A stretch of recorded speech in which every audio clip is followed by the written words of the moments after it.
Hello guys, welcome back to my channel. आपका स्वागत है हमारे इस भूतिया चैनल के अंदर। आज मैं आपके लिए लेके आया हूँ एक और हॉरर इंटरेस्टिंग स्टोरी, जो कि ये स्टोरी बेसिकली राजस्थान की है। राजस्थान में एक ऐसा हाईवे है जो हॉरर और हंटेड हाईवे माना जाता है, और आज की स्टोरी ही राजस्थान के उस हाईवे की ही है। तो आज की स्टोरी एकदम इंटरेस्टिंग और हॉरर रहने वाली है। तो अगर आपको हॉरर स्टोरी सुनना पसंद हो, आपको हॉरर स्टोरी सुनना अच्छा लगता हो, तो इस वीडियो को एंड तक जरूर देखना। अगर आप इस चैनल में नए हो तो इस चैनल को फटाफट से सब्सक्राइब कर लेना, और अगर आपको ये वीडियो अच्छा लगे तो इस वीडियो को लाइक करना, शेयर करना और चैनल को सब्सक्राइब करना ना भूलना। तो बेसिकली देखो, राजस्थान में क्या है कि मोस्टली जितनी भी हॉरर स्टोरी आती है और जितने भी हॉरर इंसिडेंट होते हैं वो सारे राजस्थान में ही होते हैं। मैं ये नहीं कह रहा कि सारे हॉरर जो इंसिडेंट होते हैं वो राजस्थान में होते हैं, लेकिन मोस्टली जो जो भी होते हैं हॉरर इंसिडेंट वो सारे राजस्थान में ही होते हैं। और अगर आपको भूत देखना हो तो भी आपको राजस्थान में देखने को मिलेंगे, और अगर आपको भूत से छुटकारा भी पाना हो तो भी आपको राजस्थान ही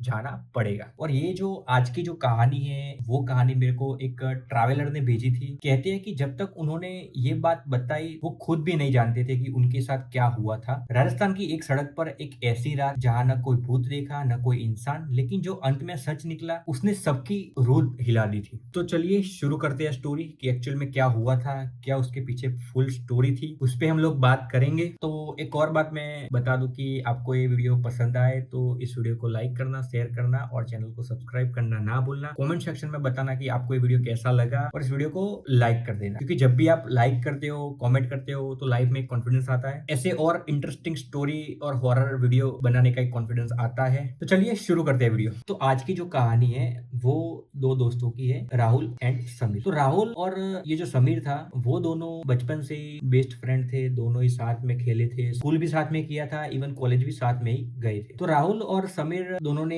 कॉलेज भी एक साथ में ही की थी, और उसके बाद दोनों अलग अलग कंपनी में काम कर रहे थे। तो एक दिन क्या हुआ कि राहुल ने अपनी खुद की एक कार परचेस की, और जैसे ही कार खरीदी उसके 2-3 दिन के बाद राहुल समीर से मिला और उसने बोला कि भाई तेरे भाई ने तो एक नई कार खरीदी है, लेकिन मेरे को ये कार लॉन्ग ड्राइव पे ले जानी है और उसके सारे फीचर्स है वो मेरे को टेस्ट करने हैं। और राहुल को फुल स्पीड में कार चलाने का बहुत शौक था, तो उसने बोला कि एक काम करते हैं, कहीं लॉन्ग ड्राइव पे जाते हैं और इस कार के सारे फीचर्स है उसको टेस्ट करते हैं, उसको फुल स्पीड में चलाते हैं और देखते हैं कि उसकी टॉप स्पीड क्या है। तो समीर बोलता है कि हाँ चलो चलते हैं, वीकेंड पे जाते हैं, और वीकेंड पे सैटरडे संडे 2 दिन घूम के भी आएंगे और तुम्हारी कार भी टेस्ट हो जाएगी। तो राहुल बोलता है हाँ फाइनली हम लोग वीकेंड पे जाएंगे। तो उन लोगों ने फाइनली डिसाइड किया कि वीकेंड पे कहीं दूर घूमने चलते हैं। तो फिर राहुल ने बोला कि कहाँ पे हम लोग घूमने जाएंगे। तो समीर बोलता है कि मैं तो बोलता हूँ राजस्थान चलते हैं, दिसंबर का महीना है, ठंडी भी हल्की हल्की पड़ रही है, तो राजस्थान में मजा आएगा। जैसलमेर जाते हैं और वहाँ पे रण भी है और वहाँ पे सड़क भी इतनी बड़ी होगी, हाईवे भी अच्छा होगा, तो राजस्थान ही चलते हैं। तो फिर राहुल भी एग्री कर जाता है कि हाँ तो राजस्थान पे ही चलते हैं। तो उसके बाद क्या हुआ कि राहुल घर जाता है, घर जाके उसने अपनी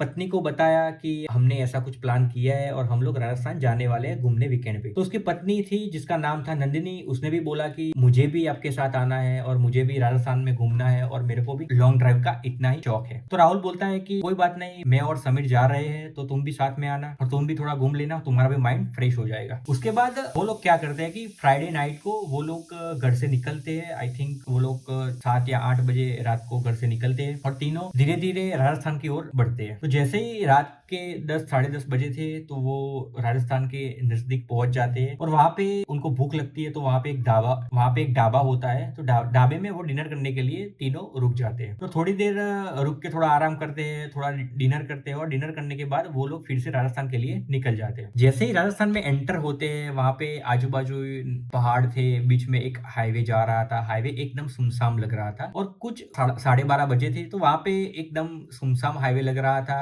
कोई इतने व्हीकल भी आ नहीं रहे थे, सिर्फ ट्रक ही आ रहे थे, और ट्रक भी रेयरली कोई एक का ट्रक दिखाई दे रहा था। बाकी एकदम जो हाईवे था एकदम सुनसान था, कोई दिखाई नहीं दे रहा था, और आजू बाजू पूरा इलाका जंगल जैसा ही था। आजू बाजू पहाड़, जंगल और वो सभी था। जैसे ही उनको धीरे धीरे पता चलता है कि आगे कौन सी तरफ जाना है, उनको रास्ता भी मालूम नहीं था। तो फिर उन लोगों ने क्या किया कि जीपीएस ऑन किया, और जीपीएस में जैसे रास्ता दिखा रहा था वो धीरे धीरे आगे बढ़ रहे थे। लेकिन अचानक से क्या हुआ कि जीपीएस काम करना बंद हो गया, फ़ोन का नेटवर्क चला गया, इंटरनेट भी अच्छे से नहीं आ रहा था, तो जीपीएस भी काम नहीं कर रहा था। तो राहुल बोलता है ये तो जीपीएस काम करना ही बंद हो गया है, अब कैसे आगे जाएँगे? तो समीर बोलता है कोई बात नहीं, धीरे-धीरे हम लोग आगे जाते हैं और आगे किसी को अगर कोई इंसान मिल जाता है या कोई मिल जाता है तो आगे जाके पूछते हैं कि जैसलमेर कहाँ से जाना होता है। तो वो धीरे-धीरे आगे जाते हैं तो वहाँ पे कोई दिख नहीं रहा था, लेकिन वहाँ पे एक छोटी-सी चाय की दुकान थी और जैसे ही वो नज़दीक पहुँचते हैं तो वहाँ पे एक बूढ़ा आदमी उस चाय की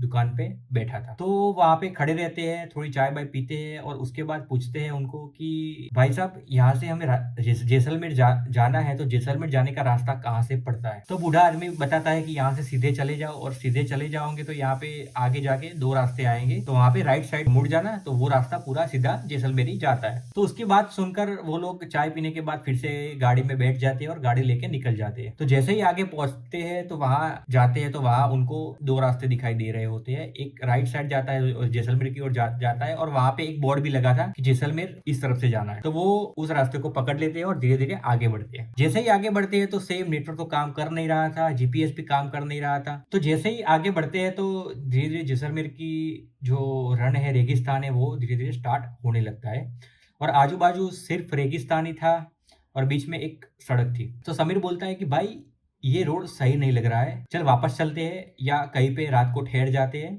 और सुबह होते ही निकल जाएँगे। तो राहुल बोलता है अरे यार थोड़ा आगे जाएँगे, देखते हैं आगे क्या आता है, क्योंकि अभी तो यहाँ पे कोई होटल भी नहीं है जहाँ पे हम रात गुजार सकें। तो चलते हैं आगे, कुछ ना कुछ हमको मिल जाएगा।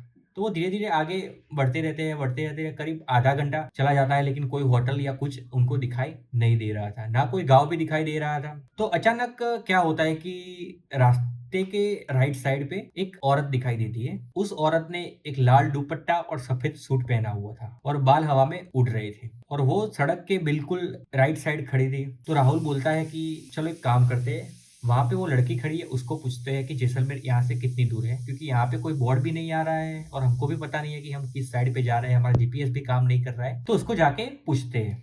तो राहुल ने धीरे से गाड़ी साइड में ली, गाड़ी साइड में लेकर उस औरत को पूछा कि हमें जैसलमेर जाना है तो यहाँ से कितनी दूर तक पड़ेगा? क्योंकि हम लोग 2 ढाई घंटे से घूम रहे हैं, लेकिन मेरे को यहाँ पे कोई जैसलमेर का बोर्ड भी नहीं दिखाई दे रहा है, ना आगे कोई गाँव भी आ रहा है, ना कोई होटल भी आ रहा है। तो आप हमको बताएँगे कि जैसलमेर यहाँ से कितनी दूर है? अगर बहुत ज़्यादा दूर है तो आप अगर नज़दीक में कोई होटल हो तो आप उसका भी एड्रेस दे दो तो हम वहाँ पे चले जाएँगे। तो वो लड़की थोड़ी देर के लिए उनके सामने देखती है और बोलती है कि देखो यहाँ से इस रोड से आगे जाओगे तो यहाँ से एक लेफ्ट साइड आप मुड़ जाना, तो लेफ्ट साइड जैसे ही आगे जाओगे तो वहाँ पे जैसलमेर का पूरा रास्ता आपको दिखाई देगा। लेकिन मैं आपको बताना चाहती हूँ कि आगे जाके जो लेफ्ट साइड आप जा रहे हो, लेकिन उससे पहले-पहले एक होटल आता है तो आप उस होटल में रुक जाना और सुबह अपनी जो सफ़र है उसको कंटिन्यू करना, क्योंकि रात को वहाँ पे जाना खतरों से खाली नहीं है। मैं आपको बता रही हूँ कि आगे सफ़र को कंटिन्यू मत करना, होटल में रुक जाना और उसके बाद कंटिन्यू कर देना। तो राहुल बोलता है कि क्यों, ऐसा तो क्या है आगे? तो वो लड़की कुछ बोलती नहीं है और वो लड़की वहाँ से चलने लगती है। तो फिर राहुल भी बोलता है कि चलो चलते हैं, देखते हैं कि आगे क्या है। अगर कुछ रोड अच्छा लगेगा तो आगे सफ़र करेंगे, वरना उस होटल में ठहर जाएँगे। उसके बाद वो गाड़ी लड़की से आगे निकलती है और फिर जो समीर होता है वो पीछे मिरर में देखता है तो वो लड़की वहाँ से गायब हो चुकी थी। तो फिर समीर राहुल को बोलता है कि अरे भाई, वो लड़की तो अभी दिख नहीं रही है, गायब हो गई है। लेकिन उन्होंने इतना ध्यान नहीं दिया और उनको लगा कि और यहीं की कुछ लोकल लड़की होगी तो उसको पता होगा सारे रास्ते, तो कहीं चली गई होगी और वो लोग धीरे-धीरे आगे बढ़ते हैं। उसके बाद जैसे ही उस लड़की ने कहा उसी तरह वो लेफ्ट साइड पे आगे मोड़ आता है और वहाँ पे मुड़ जाते हैं। जैसे ही मुड़ जाते हैं तो थोड़ी आगे जाते हैं तो वहाँ पे एक होटल पड़ता है। तो वो लोग क्या करते हैं, अपनी गाड़ी को होटल के सामने खड़े रखते हैं। खड़े रखने के बाद वो लोग डिसाइड करते हैं कि अभी क्या करना है आगे। क्योंकि उस लड़की ने तो बोला था कि आगे रात को सफ़र मत करना, क्योंकि आगे रास्ता अच्छा नहीं है। तो राहुल बोलता था कि क्यों ऐसी बात पे विश्वास करना, अभी आज के ज़माने में ऐसा कहाँ कुछ होता है। चलते हैं आगे तो हम लोग जल्दी जैसलमेर पहुँच जाएँगे और जल्दी पहुँच जाएँगे तो थोड़ा घूमना-फिरना होगा, कि तो घूमना-फिरना भी हमारे लिए ईज़ी हो जाएगा। तो नंदिनी बोलती है, "अरे नहीं राहुल, आगे नहीं जाना है, अभी क्यों इन खतरों से खेलना। अभी उस लड़की ने बोला है रोड अच्छा नहीं होगा, नहीं है तो कुछ सोच समझ के ही बोला होगा वो, और यहाँ की लोकल भी लग रही थी तो आगे जाना रिस्क हो सकता है।" तो राहुल बोलता है, "नहीं-नहीं, ऐसा कुछ नहीं होता, तुम भी क्या पढ़ी-लिखी हो के ऐसी बातों पे विश्वास करती हो?" और समीर ने भी बोला, "हाँ, हाँ, चलते हैं, कुछ ऐसा होता नहीं है।" तो उसके बाद उस होटल से वो कुछ नाश्ता और सब कुछ करते हैं और कुछ नाश्ता पार्सल भी करवा लेते हैं और वहां से निकलते हैं आगे। तो जैसे ही आगे निकलते हैं, तो जैसे ही उस औरत ने बोला था वैसे ही जैसे ही आगे निकलते हैं, तो वहां क्या होता है कि सड़क के बीचों बीच एक जीप खड़ी हुई थी और वो जीप थी, वो जैसे उसका कुछ एक्सीडेंट हो गया था, ऐसी जीप टूटी फूटी हालत में पड़ी हुई थी, तो और रोड के बीचों बीच खड़ी थी। तो ये देखा तो राहुल अचानक से डर गया और घबरा गया कि यार ये क्या हो गया, यहाँ पे इतनी रात को ये जीप यहाँ पे क्या कर रही है। तो समीर बोलता है कि भाई लगता है कुछ एक्सीडेंट हुआ है, लेकिन यहाँ पे कोई रास्ते में कोई दिखाई दे नहीं रहा है, तो उनकी मदद भी कौन करेगा। तो वो लोग गाड़ी से निकलते हैं, गाड़ी से निकलने के बाद वो जाते हैं, चेक करते हैं जीप को। तो जीप के जो शीशे थे वहां पे खून के धब्बे लगे हुए थे और उन्होंने अंदर देखा तो अंदर एक औरत थी जो पड़ी हुई थी जीप के अंदर, और वो एकदम से जैसे मरी हुई हालत में थी। उन्होंने औरत के मुंह पे टॉर्च मारी, उनको उठाने का ट्राई किया, पानी उस पर डाला, लेकिन वो औरत उठ ही नहीं रही थी और जीप पूरी आगे से टूट चुकी थी। जितने भी आगे जो फ्रंट मिरर होता है वो भी टूट चुका था और एकदम हॉरर सा माहौल हो गया था। तो नंदिनी बिल्कुल डर गई और वो बोलती है कि चलो यहाँ से चलते हैं, यहाँ पे रुकना ठीक नहीं है। लेकिन राहुल बोलता है अरे ऐसे कैसे चले जाए, यहाँ पे एक लड़की का एक्सीडेंट हो गया है, तो हमको उसकी मदद करनी चाहिए। जैसे ही वो बोलते और उन लोगों ने डिसाइड किया कि हम इसकी मदद करेंगे, तो वो लोग क्या करते हैं कि सड़क से जीप को घसीटते हुए साइड में लेके आते हैं और जैसे ही साइड में लेके आते हैं वो लोग क्या करते हैं कि एम्बुलेंस को फोन करने के लिए राहुल फोन अपना निकालता है, लेकिन फोन में नेटवर्क ही नहीं आ रहे। तो वो फिर किसी की हेल्प के लिए वो राह देख रहे थे कि अगर कोई आता है तो उसकी हेल्प लेके नजदीक में कोई हॉस्पिटल होगा तो वहां पे इस लड़की को भर्ती करवा देते हैं। तो थोड़ी देर वो लोग इंतजार करते हैं, लेकिन वहां पे कोई नहीं आता। तभी अचानक नंदिनी की नजर एक लड़की पे पड़ती है और वो भी रोड के राइट साइड ही खड़ी थी। जैसे ही उसकी नजर उस लड़की पे पड़ती है तो वो राहुल को बोलती है देखो वो लड़की वहां पे खड़ी है, उसको जाके पूछते हैं। तो राहुल बोला तुम लोग यहीं रुको, मैं जाके देख के आता हूँ कि क्या है। तो राहुल अकेले उस लड़की के पास जाता है। जैसे ही उस लड़की के पास पहुंचता है और वो बोलता है कि बहन जी, और जैसे ही वो लड़की राहुल की तरफ मुड़ती है तो राहुल अचानक से घबरा जाता है, क्योंकि वो वही लड़की थी जो लड़की उनको आगे मिली थी और उसने मना किया था आगे रोड पे जाने के लिए। तो जैसे ही वो लड़की को देखता है वो अचानक से घबरा जाता है और बोलता है कि आप यहाँ क्या कर रही हो, आप तो वहां पे हमको मिली थी ना। तो उस लड़की बोली कि मैंने तुम लोगों को मना किया था ना आगे जाने के लिए, कि आगे रास्ता खराब है, अब ना मत जाओ वहां पे। तो राहुल बोला कि हाँ आपने बोला था, लेकिन हमको जल्दी थी और अर्जेंट ही पहुंचना था हमको जैसलमेर, इसलिए हम लोग आगे निकल गए। फिर वो बोलता था कि आप यहाँ पे क्या कर रही हो, यहाँ पे एक लड़की का एक्सीडेंट हुआ है। और फिर राहुल बोलता है कि आप यहाँ पे क्या कर रही हो। तो उस लड़की ने कोई जवाब नहीं दिया। उसके बाद उसने देखा कि उसने राहुल ने ये बोला कि यहाँ पे एक जीप है और वहाँ पे एक एक्सीडेंट हुआ है और कोई औरत है जो बेहोश है या मर चुकी है, कुछ पता नहीं चल रहा। तो अगर आपको कुछ पता है कि यहाँ नजदीक में कोई हॉस्पिटल है तो आप मेरे को बताओ, तो हम लोग इस औरत को वहां पे ले जाते हैं। तो वो स्त्री बोलती है कहाँ है, मुझे दिखाओ, मेरे को वो औरत देखनी है। तो धीरे धीरे राहुल उस औरत को लेके आता है जीप के पास और वो तीनों नंदिनी, राहुल और समीर और वो औरत तीनों उस जीप के अंदर देखते हैं। और जो वो स्त्री थी वो इन सबके पीछे खड़ी हुई थी और वो बोलती है देखो ये रही औरत। जैसे ही वो बोलती है और राहुल वापस पीछे मुड़ के देखता है तो वो औरत गायब हो चुकी थी। उसके बाद राहुल फिर से उस जीप में देखता है तो वो जो मरी हुई औरत थी वो सेम ही दिख रही थी जैसे वो औरत उसको रोड पे मिली थी, उसके जैसे ही दिख रही थी। तो राहुल अचानक से घबरा जाता है और उसकी सांसें तेज हो जाती है। तो नंदिनी बोलती है कि क्या हुआ, इतने घबराए हुए क्यों। तो वो बोलता है कि हमको जो औरत मिली थी वो और ये जीप में पड़ी हुई औरत वो बिल्कुल सेम लग रही है और मेरे को लगता है कि यही औरत थी जो हमें आगे मिली थी। तो वो बोलता है नहीं नहीं ऐसा कुछ नहीं है, ये सब कहने की बात ही है, ऐसा सब कुछ नहीं होता। तो राहुल और समीर और नंदिनी दोनों, वो जो तीन लोग थे, वो जीप से दूर जाते हैं और दूर जाके थोड़ी देर बैठते हैं। जैसे ही थोड़ी देर बैठते हैं तो पीछे जंगल में से किसी औरत की चीखने की आवाज आती है। तो वो लोग जाके जंगल में जाके देखते हैं तो वहां पे तो कुछ नहीं होता। और जैसे ही फिर से वो हाईवे पे वापस आते हैं तो वहां पे वो जीप भी नहीं खड़ी थी, ना वो औरत की लाश भी वहां पे थी और ना कुछ नहीं था। तो वो लोग अचानक से घबरा जाते हैं, या ये क्या हुआ, ये कुछ समझ नहीं आया। और फिर उनको लगा कि उनका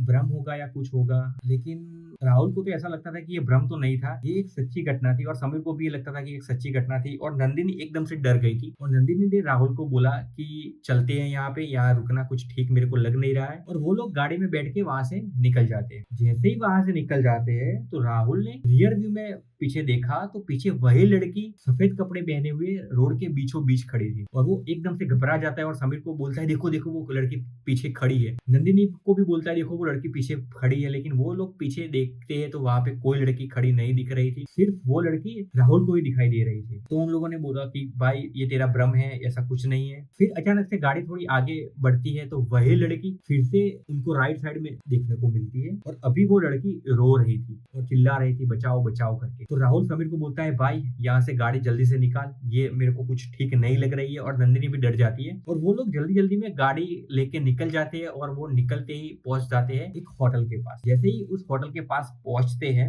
तो उस होटल के पास एक चाय की टपरी होती है। चाय की टपरी पे वो गाड़ी उसको खड़ी करते हैं और उस समय रात के कुछ 4 बज चुके थे। तो उतरते हैं और चाय बाय पीने लगते हैं। उसके बाद उस चाय की टपरी पे एक आदमी खड़ा था, उसको पूछते हैं कि इस रोड पे कुछ हॉरर या कुछ भूत प्रेत या कुछ है। तो वो आदमी बोलता है क्यों, क्या हुआ आपके साथ। तो उसने पूरी कहानी उसको बताई कि हमारे साथ ये हुआ, हमको एक लड़की मिली, उसके बाद एक एक्सीडेंट वहां पे देखा, वहां पे वो लड़की हमको फिर से मिली, उसके बाद वो अचानक से गायब हो गई। उसके बाद जो एक्सीडेंट हुआ था वो जीप थी वो भी गायब हो गई। उसके बाद हम यहाँ तक आए तो यहाँ तक आते आते हमको वो लड़की 3 या 4 बार हमको रास्ते में दिखाई दी। तो फिर वो आदमी बोलता है कि आप नसीब वाले हो कि आप बच के आ गए, क्योंकि कई साल पहले यहाँ पे एक लड़की थी, उसकी एक्सीडेंट होके यहाँ पे मौत हो चुकी। और वही लड़की हर रात जो भी लोग यहाँ से आते जाते हैं और जिन लोगों के पास भी खाना रहता है उनको लड़की दिखाई देती है, उनको परेशान करती है और कई लोगों को तो एक्सीडेंट होके कई लोगों की मौत भी यहाँ पे हो चुकी है। तो आप लोग नसीब वाले हो कि आपको जिंदा यहाँ से लौट के वापस आए हो। लेकिन मैं एक बात बता दूं कि आज के बाद कभी भी इस रोड पे रात को सफर मत करना। और जितने भी लोग यहाँ पे रात को सफर करते हैं उन सबको मैं यही सलाह देता हूँ कि आधी रात को यहाँ पे कभी मत आना, क्योंकि आपने देखा होगा कि आप इस रास्ते पे आ रहे होगे तो कहीं भी आपको ट्रक या कुछ भी नहीं देखने को मिलेगा। तो राहुल बोलता है हाँ, हमको इस रोड पे एक भी साधन इस रोड पे हमको देखने को नहीं मिला है। तो उसने बोला कि ट्रक ड्राइवर भी जितने भी ट्रक लेके आते हैं वो भी इस रास्ते से आना अवॉइड करते हैं रात के समय, क्योंकि उन लोगों ने भी कई बार उस लड़की को देखा है। और उसके बाद से राहुल, समीर और नंदिनी उन तीनों ने डिसाइड किया कि आज के बाद जब भी वो जैसलमेर आएंगे तो इस रास्ते पर कभी नहीं आएंगे, उस रास्ते को अवॉइड करेंगे। और उसके बाद क्या होता है कि वो जैसलमेर जाते हैं, जैसे जैसलमेर पहुंचते हैं तो 2 दिन वहां पे वो लोग रुकते हैं। तो 2 दिन रोज रात को राहुल के सपनों में वो लड़की आती थी और वो उसको कह रही थी, जैसे वो बोल रही हो कि मेरे को बचाओ, मेरे को बचाओ, मेरे को हॉस्पिटल ले जाओ। और उसके बाद थोड़े दिन बाद सब कुछ नॉर्मल हो जाता है। राहुल को भी वो लड़की सपने में नहीं आती है और नंदिनी, समीर और वो सब भी धीरे धीरे भूलने का ट्राई करते हैं, लेकिन वो कभी भूल नहीं पाते हैं। और इस इंसिडेंट के बाद वो लोग कभी भी रात को मुसाफरी नहीं करते और जहाँ कहीं भी घूमने जाते हैं तो वो दिन में ही मुसाफरी करते हैं, रात को वो मुसाफरी करना अवॉइड करते हैं। तो यही थी दोस्तों स्टोरी हॉरर। आई होप कि आपको ये स्टोरी पसंद आई हो, और अगर आपको ये स्टोरी पसंद आई तो इस वीडियो को लाइक करना, शेयर करना और चैनल को सब्सक्राइब करना ना भूलना। Thank you very much guys for watching this video. मिलते हैं जी ऐसे एक और नए इंटरेस्टिंग हॉरर वीडियो के साथ।